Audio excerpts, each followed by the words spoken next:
Welcome to Junk and Dorkature and More, where we don't do normal. Today we're going to be making a leprechaun using some unusual Dollar Tree items. Here I am spray painting a pair of baby booties that you can find in the wedding or baby shower section of Dollar Tree.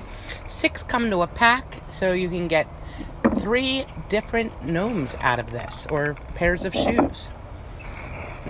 I would recommend taping them down before you spray paint it because, as you can see, it fell on me. Now I'm going to take a Dollar Tree sock and I'm cutting it just below the line so that I can get a bottom and top for my leprechaun. And I'm going to slip it over a Dollar Tree egg. This egg was from Dollar Tree, but I did spray paint it. Marigold was the color I spray painted it. Originally, I was thinking I was going to leave it a nude color, but then when I saw that the sock fit over it, we covered that bad boy up. And I'm trying to get the toe of the sock to be in the back. There's a flat side of the egg, so that's where I'm getting the seam at. And I'm just going to hot glue the top of it on here, but I don't even know if that would be necessary, in all honesty. You might be able to keep it as a treat so that whoever you give the leprechaun to can open it up and get whatever's inside of it. Be sure to check us out on other social media such as Facebook, where we do lives daily, as well as on Instagram and TikTok. This is a Dollar Tree hat. It was part of their St.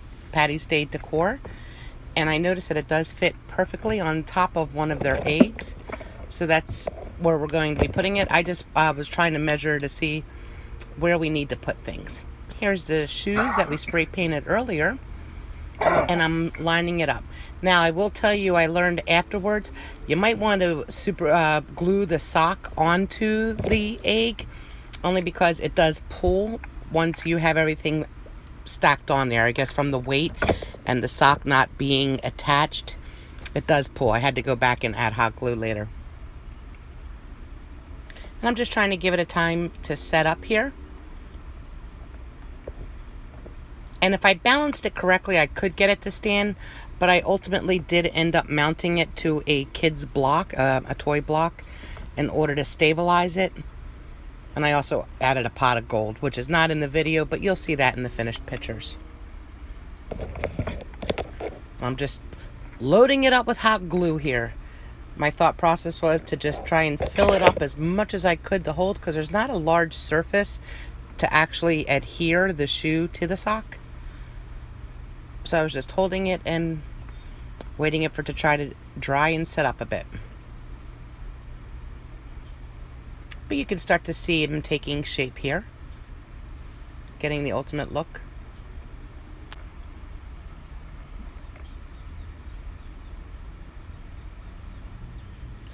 This is one of those troll headbands in the kids section of Dollar Tree.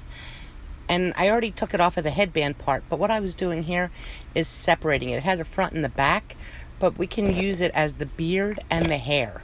So I'm just eyeballing where I want it to go for the beard part of it and gluing it on down to the sock. And then I'm going to take the back, after I remove the tag, and glue that onto the back of it.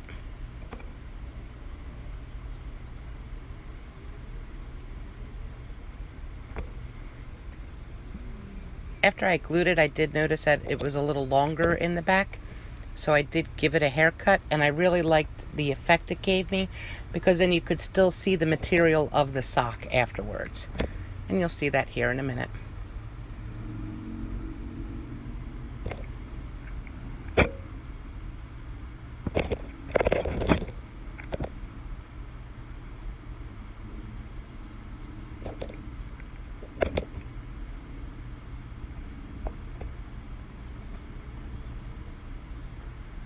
Now we're just going to load up some hot glue into our hat and put it right on our leprechaun's head. And there's our leprechaun. I think he's ready for St. Patty's Day. What do you think? Here comes the haircut in the back. Now he's really going to be ready for St. Patty's Day.